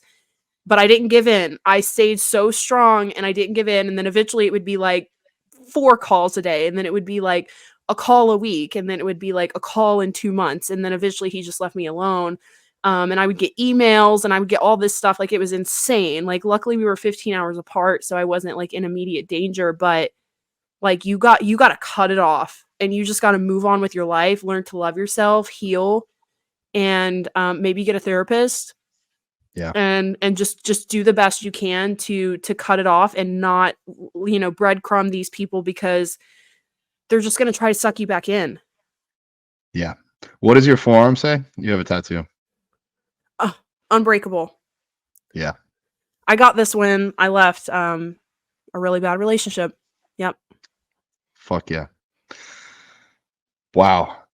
I didn't know that you had written a contract, and we've talked about most of Yeah. this before off air, and it's crazy that we both had the same mindset. And I'm sitting here with my, I'll call it wisdom or experience. If you're thinking about writing a contract, get out. Yes. It's It, stupid. if you're at that point, if you're at that point, it's time to leave. And I mean, I was stepdad, so the kids weren't mine. But if they were biologically mine, I would have found a way to leave and then still do whatever my obligations were to those kids to be the best dad possible. But like staying in an unhealthy, toxic relationship just because you have kids is not going to be a way to save them either. At least in my view. I'm sure every situation is unique, and I'm not trying to place judgment on anyone. I'm just saying you need to take care of yourself, or you won't be able to take care of anything else. Yep. Yeah, it would be. It's hard to categorize mental abuse. What I was thinking of, I was trying to remember. I've blocked some of this out, but I remember the texts that I would get. No one will ever love you the way I love you. No one will ever care about you the way I do. Yep. You know that you're difficult, but I put up with you. Like things like that, where you start to question, shit, will I ever find somebody else? Maybe I should stay. This is all I'm going to get. That's mental abuse. Um, it's not a place that I visit a whole lot anymore. um, I'm grateful for the experience. It's given me a lot of perspective. It's shown me that even with therapy, even with it over a year invested in therapy, that some people aren't going to change, and that doesn't mean that I did anything wrong, um, other than potentially staying as long as I did. That I mean, can't go back and regret the past. Try and learn from it. But if you're listening and any of this rings true, it's probably not the first time. I mean, I've been set aside by my mom, by my brother, by my sister, by anybody that loved me and said, dude, you need to go. But you can hear it 1,000 times. And you know what? To all those people that do that, all those people that stood up and told me what I should do, thank you. Because it did take hearing it about 1,000 times. And I'll shout her out. Pam, my business partner's mom, she pulled me aside and one day was like, hey, I love you. When have you ever held this person accountable for their actions? And I didn't want to lie to this woman's face. And I said, not once. And it was at that moment that the gears started turning. And it's almost like turning vegan. Like my eyes have been opened. Like I'm part of the problem here. I'm abused because I let them abuse me. I'm telling them what's okay. And when I actually did break up with her, she didn't even react because she thought I wasn't serious. She was shocked when I didn't come back the next day. And Yep. then the phone calls started, and then the texting started, and then the apologies started, then the everything. She was so blown away that even after the contract and everything else, that I was actually gone because she thought she could play that game forever. Yep. Some of y'all do get played forever. Some of y'all take 30 years. Yep. It's heavy. This is a heavy conversation. Yeah. You just don't want to lose yourself in the process. And I know for me, I was very scared to know what life was going to be like without him, even though my life was an absolute hell. Like, literally every day was just I don't know what today's going to be like. Might be a good day, might be a bad day. And I know some people think, oh, well, there's good times, but it's like you said earlier, like if the majority of the time is you guys fighting and you're having to sacrifice your life and who you are to be with this person, it's not right. Like the good times don't matter. And the bad times are far outweigh the good times. Like it should be the majority of the relationship should be good times. And so I really hope maybe this hits home. I know that there's going to be people listening going through this because it's far too common. And so Yeah. I hope this hits home for people and this is your sign to save yourself, and I promise you life will be better. It's scary to do something new and to put yourself out there and you think you're going to be alone, but like I promise you, you will survive and your life is going to be so much better and you're going to grow. Like, I had the best year of my life when I left, and I was terrified. I was terrified. And not that the first like month or so was hard, but then eventually it started sinking in like, holy shit, I can do whatever I want to do. Like, I Yeah. can I can do a bodybuilding show. Like, I can go to Tulum with my friend. Like, I can hire a coach. Like, I couldn't even hire a coach. I couldn't have a male coach. Like, all this stuff. I mean, it was just absolutely crazy, and I lived my life to the absolute fullest. God, it makes me wanna cry, like, when I think about it. Like, I went to the Olympia that year and did the fashion show, and I got my life back. Like, I totally just left all that shit behind me. So, Yeah. I don't know, I just hope a woman listening, you should just know, like, it gets better. It will get better, and you can make your life whatever you want it to be. You don't have to settle for that. Like, it will get better. And, like, just like you, like, if you had stayed in that relationship, we wouldn't even be friends. No, I wouldn't have been allowed to be friends with you. It's You And look at you, like, you're on top of the world now, like, you are, inspiring so many people, you are coaching, and you meet all of these incredible people, you're at this awesome gym, like, your life is just so full, and you have all these amazing people in your life, and I'm sure at one point you left you were thinking, like, "What is my life gonna be like without this person? How am I gonna make it through this?" And, like, you're 1,000 times better off than you thought you would have been, so I just hope somebody listening knows, like, it will get better. You just have to take charge of your life and make it happen, but it's so worth it. So worth it. yeah. I Brooke, you're inspirational. You Oh, helped me through a lot. I could look up to you at that time because that was around the time that we got to know each other. I remember the yeah. Tulum trip. We had talked on Instagram a little bit before that, but like that's when we really started to connect and become friends. And you inspired the hell out of me. Like, guys, my coaching wouldn't be where it's at if it wasn't for Brooke. If I didn't see what she was doing and realizing like, oh, it's like that's possible. Like it's kind of like when you go to the gym and it's the first time you're there and it's like the little gym that has 100-pound dumbbells. And then you go to like a big boy gym and you see 150s, you're like, holy shit, I didn't even know that was a thing. And then that's Brooke. That's Brooke for me. I'm actually, I remember your numbers. I remember your numbers from then, and I'm close to them now. And that's, I don't know what, almost 2 years, but like I saw that it could be done, and that's what I started working towards. And yeah, so if you love yourself and you get out of that abusive relationship, it's for you, but it's also for every other person you're going to interact with the rest of your life. If Brooke Yes. hadn't left that, she couldn't help me on my journey. She couldn't be out here inspiring probably tens of thousands of women to do what's right for them. Convincing other people to go vegan, like it's just like you have to love yourself. And so I think we both went through a very, very similar experience here with the abuse and the trauma and some of the fallout and then working on ourselves after it, which is actually funny because yeah, I started my prep right after that I was gonna do it anyways, I think. I actually do remember thinking to myself, there's no way I could prep in that household. It was too Yeah. to up and down abusive, like all like unstable. Like my sleep was off. My shit. Yeah, I'm gonna keep some of these stories to myself. Yeah. There were just some things that happened that should not have happened. I kind of want to. I want to talk on my other relationships because I did fall into some pitfalls. So back to Tinder. My Tinder sent me a notification. It was gonna be like my account was gonna be deleted after that relationship. Now I had not been on the account. I had deleted the app, but somehow I got an email and I hopped back on, not really sure what the hell I was doing. And I met my next relationship about 5 weeks later.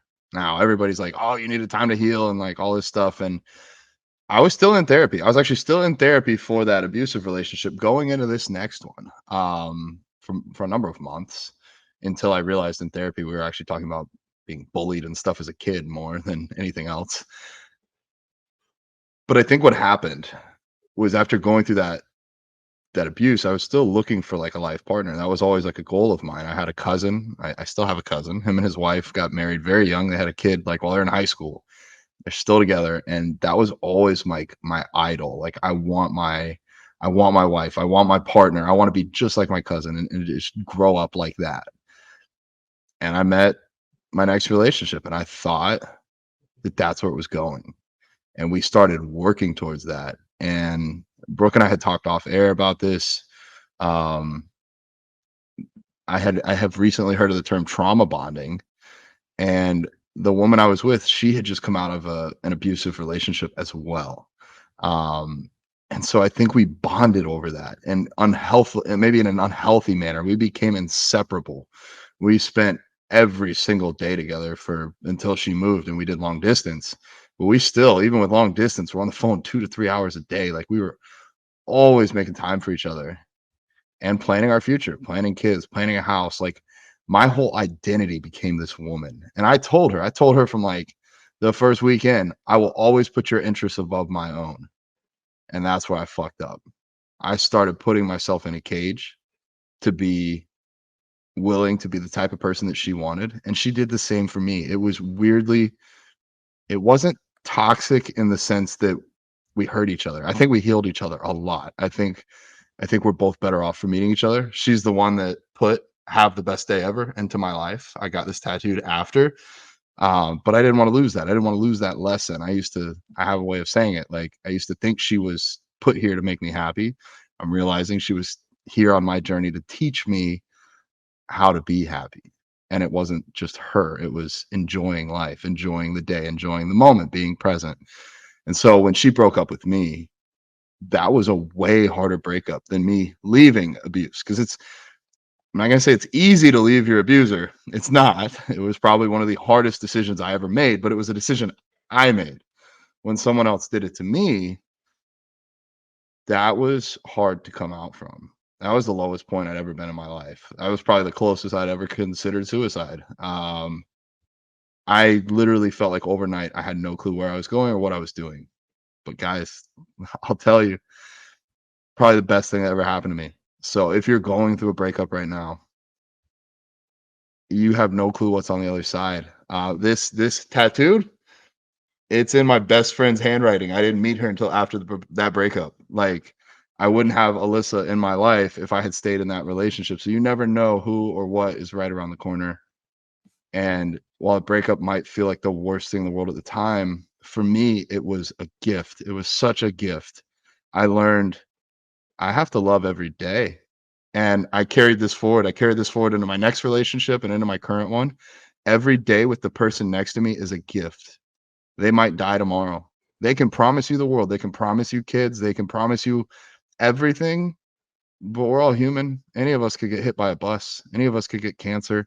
Any of us could decide we don't like this and we're going to get up and leave. And so I no longer try to control my future. I try and go with the flow with the river, whatever the term you want to use is, and enjoy each day.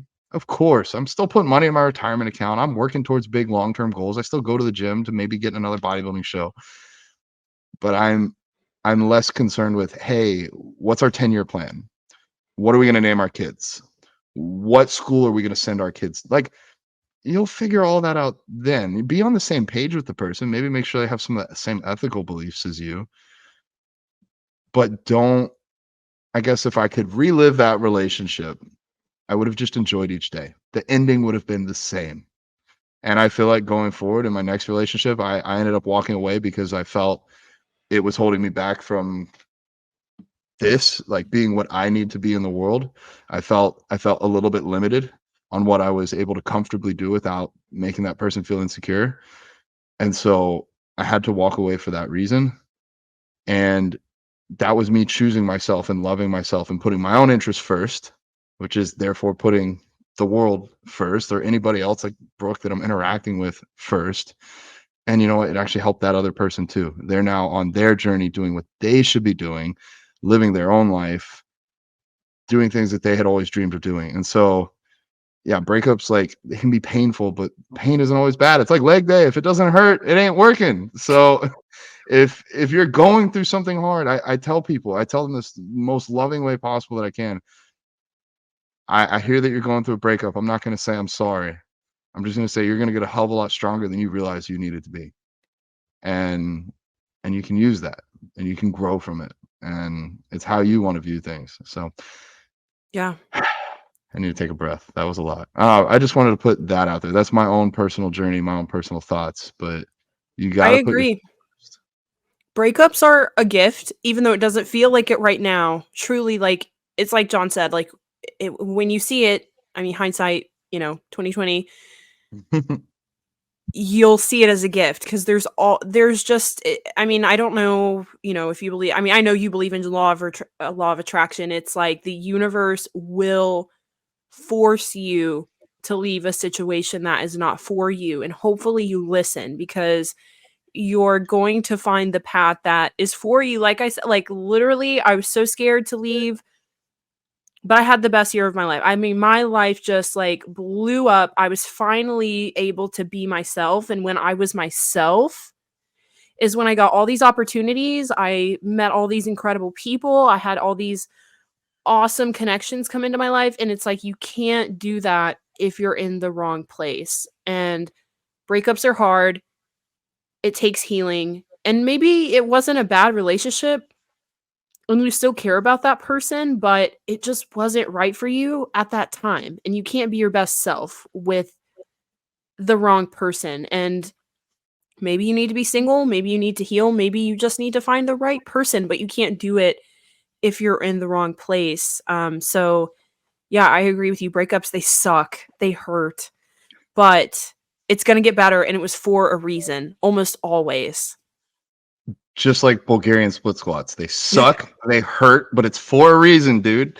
Sorry. Okay, I was making a joke, but yeah, I think you gain so much wisdom and insight that you wouldn't be able to if you didn't go through that pain. And Um, being present, like you said, that is something I feel like a lot of people lose in relationships too. And truly, and then that's another thing that I think people need to think about if you're in the wrong relationship. Like I lost my friend, a close friend last year to cancer. He was only 28, and like he got diagnosed within like almost 2 months, he was gone. And that was so eye opening to me. It was like, holy shit, like we're not invincible. yeah, We aren't here for a guaranteed amount of time. Like you get one shot at this. Like it's like I forget who the rapper was, but it's like life isn't a Nintendo game. Like, you get one shot at this, like you don't get another life. Like you shit, who was it? That wasn't Mac Miller, was it? No. God, I don't know. I am listening to a lot of Mac Miller, and he's like, in one of his songs, he's like, "You better live it up because this is the only life you get." And I think he died at like somebody Yeah. will know better than me, like 23 or whatever. And it's like, I know consciously listening to him, I'm never gonna hear another new song from him. Once I listen to everything he's put out, that's it. And Yeah. it's Oh, Eminem, Sean said. Eminem said you got one shot, you got one opportunity, in like the Lose Yourself Can't song. remember. Yeah, somebody said life isn't a Nintendo game or something like that. But Or maybe like, maybe it was why a would you? yeah, Like, why would you spend this one life? You get one being unhappy, and you don't even really know. Like, we all assume we're gonna live to 80, but we yeah. don't know. So, like, why would you spend that? being unhappy, being with someone who doesn't value you, doesn't respect you. Like, don't waste your life away. You get one shot, so you got to make the most of it. You don't get another chance. Life is no Nintendo game. Yeah, Yeah. there we go. Um, I had a thought and I lost the thought. Um, We were talking about you get one shot, so why waste it being with the wrong person, being unhappy? yeah. Hopefully that It'll brings it back. it'll it'll come to me eventually. Losing my dad was another really good reminder of that. Yeah. To value what's here and to let the little shit go because like the little things that bother you, like when you're in traffic or I don't know. Well, oh yeah, so I went to the beach the other day and like we stopped to get water and it was like a $6 bottle of water. I was like, that's ridiculous. But like when I was younger, that would have bothered me all day. And now I'm like, whatever. And then we lost our parking tickets. We had to get another parking ticket. And again, like that would have bothered like that. But now I'm just like, it's kind of funny. Like, I gotta go buy another. But like, I know these are really small things, but like even bigger things, like you Mhm. just got to try and roll with it and go with the flow. Maybe realize my fender bender the other day. I had too much on my plate. I wasn't texting. I just I looked to the left and was rolling at like 2 miles an hour. I rolled into another car. I don't know, guys.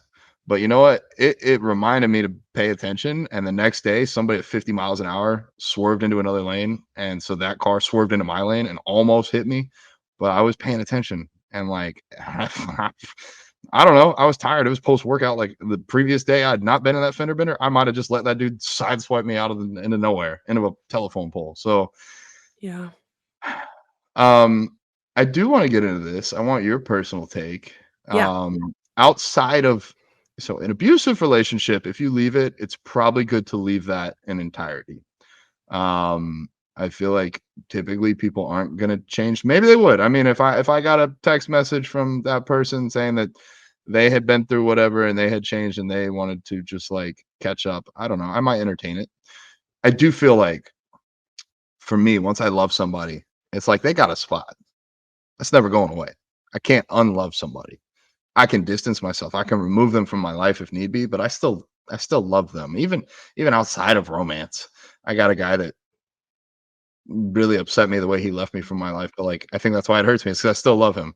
Um, but can you be friends with somebody after a breakup? Like Brooke, can you or have you ever been friends with somebody that you previously dated?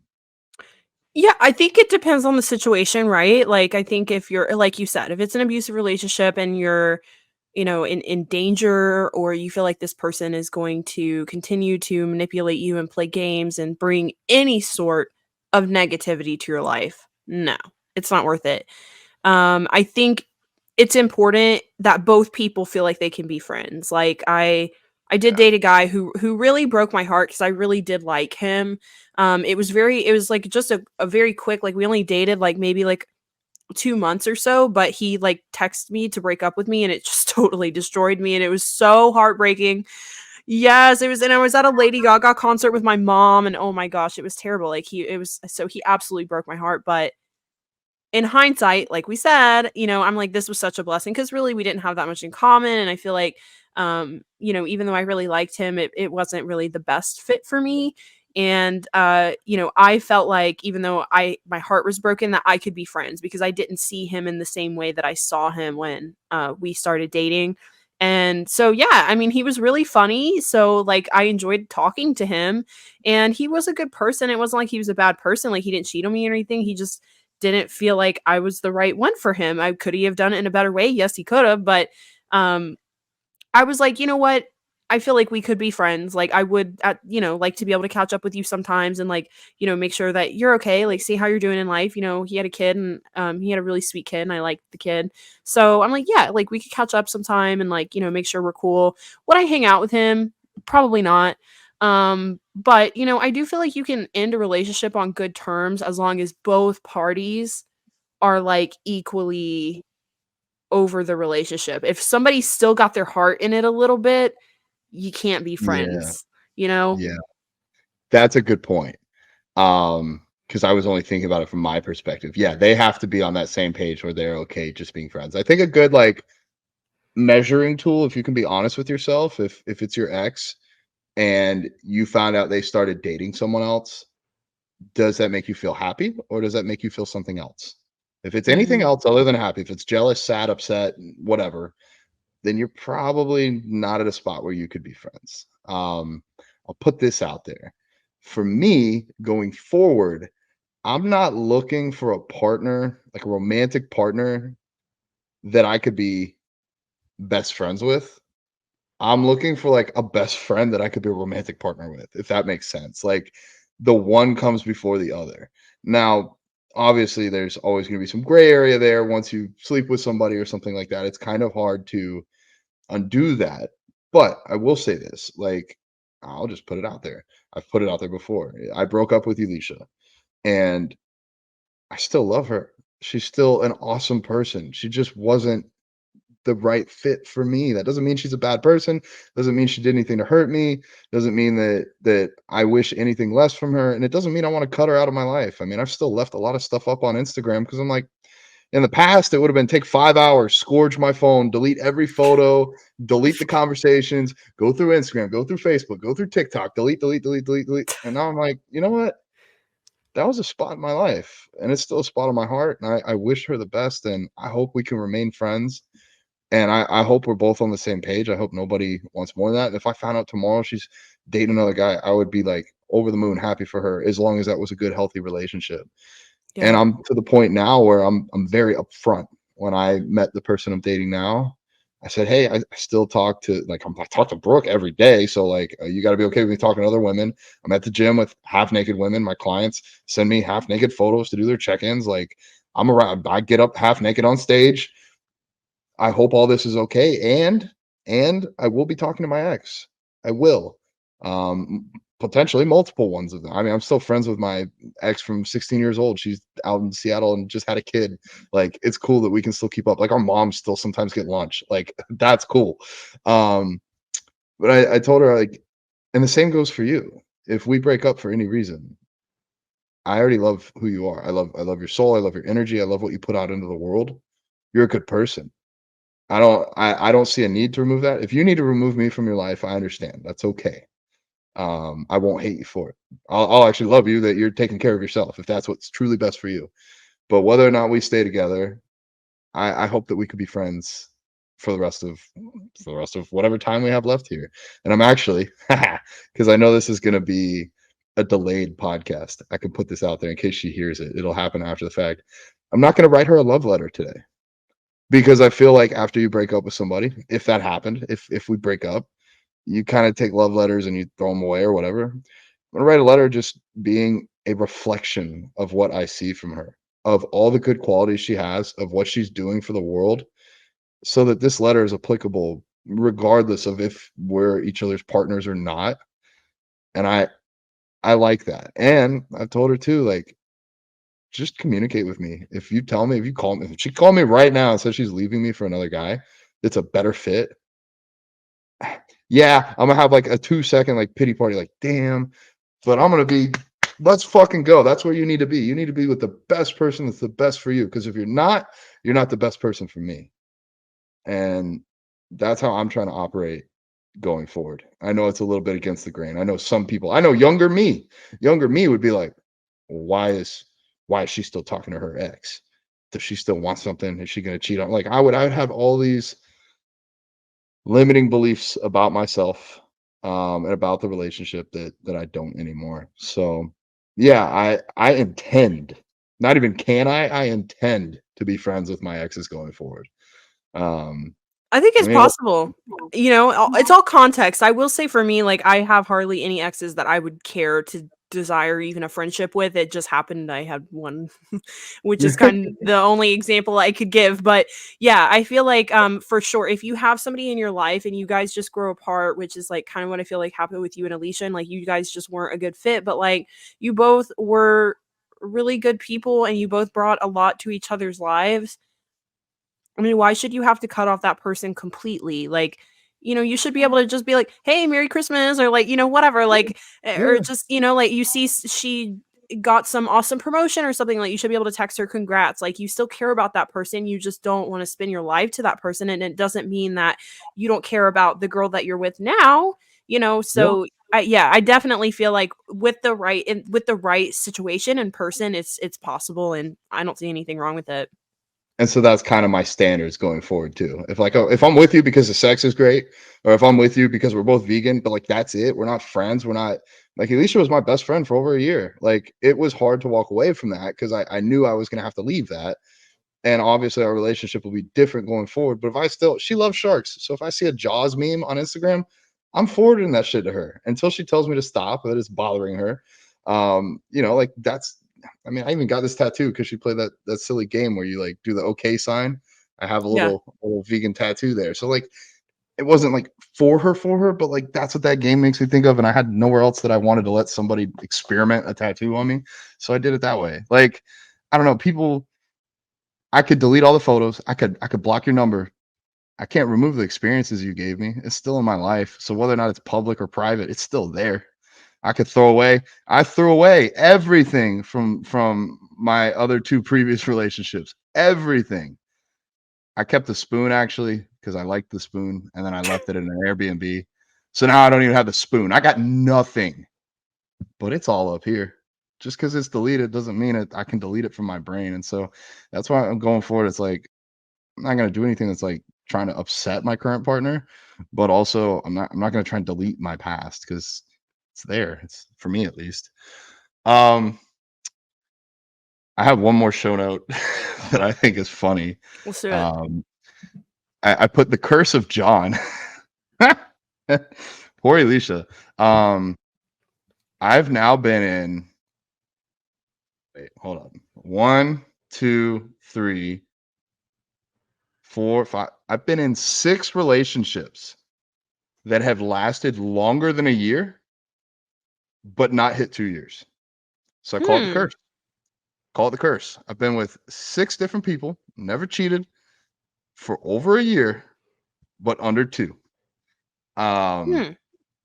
I don't know if I changed. Maybe I've changed a lot. Maybe they changed a lot. Maybe some of them I shouldn't have been in. But so I did joke with Elisha on our 1 year anniversary. I was like, "Ha, we're gonna find out if you break the curse or not." And then like I didn't plan on breaking up with her at that time, but like then things happened. So yeah, I have a curse. We'll see if anybody ever breaks the curse. Well, they say the first year is like your honeymoon phase.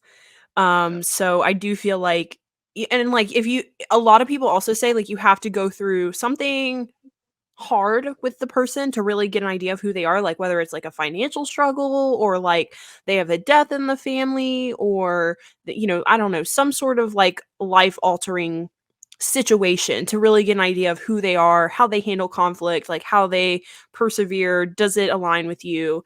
And I feel like it's hard to go through a year of life or more without having some sort of significant event.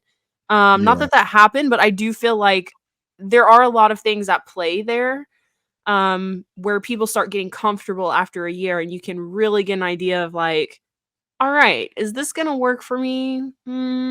Maybe not, you know? yeah. I did have one last analogy, and then I'm gonna shut up. I feel like dating is a lot like buying a house.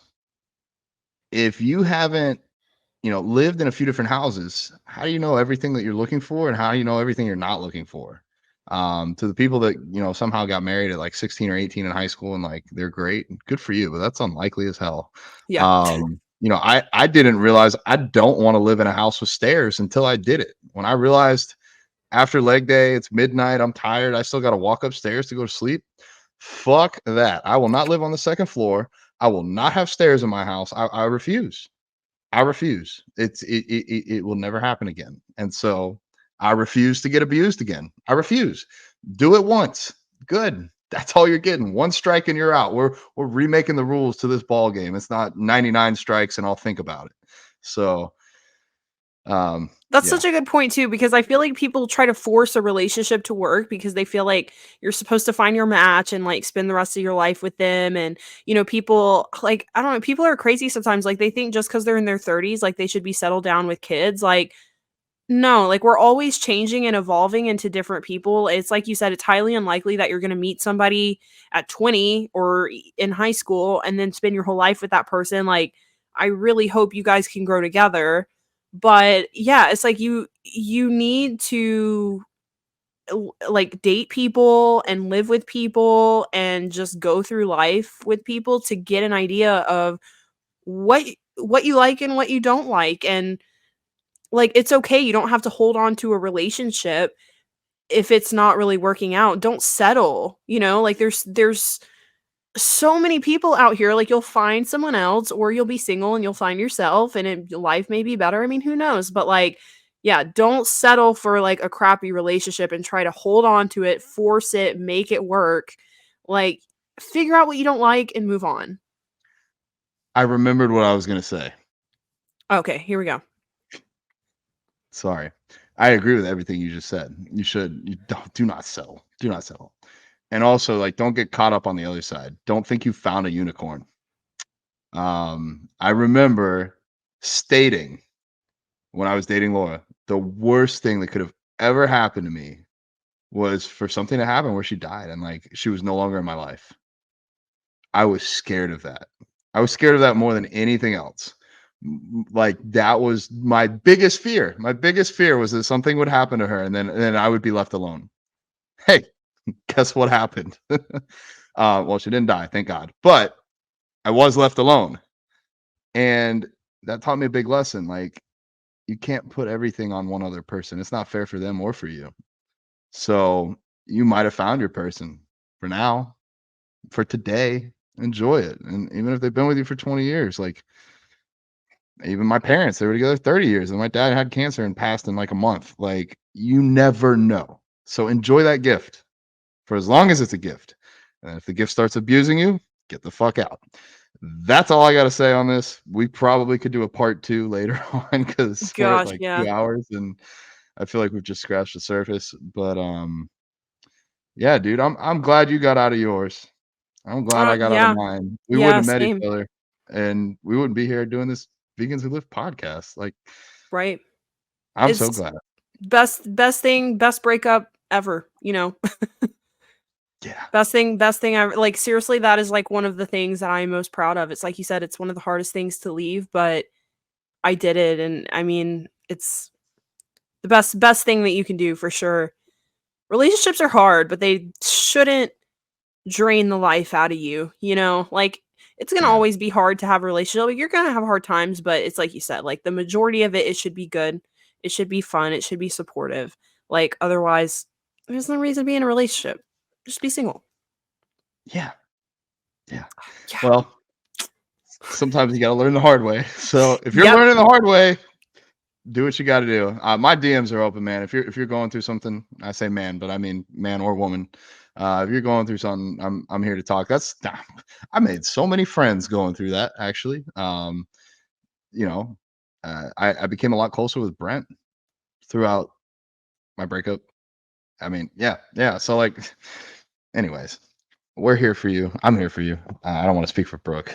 Get like 5 million Oh yeah, DMs. no, honestly, like that's something this is something I'm so passionate about. I'm so glad we had a podcast about this today. I would love to at some point be able to figure out a way that I could help women in these situations. I don't know, but yeah, my DMs are open as well. I've had several women just kind of interpret stuff from my posts during that time and they reached out to me and um they're luckily in really good spots now. So yeah, my DMs are open too. Like this is hard stuff to navigate and sometimes it's hard to not receive judgment from people when you're going through a breakup and people think you should just get over it or leaving a situation.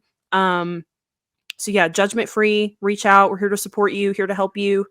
Um yeah. And before I pull another John, thank you guys for tuning in. This has been a good one. This was heavy. It's probably Heavy. our heaviest one yet. But this is us. This is real. I hope this helps somebody on their journey.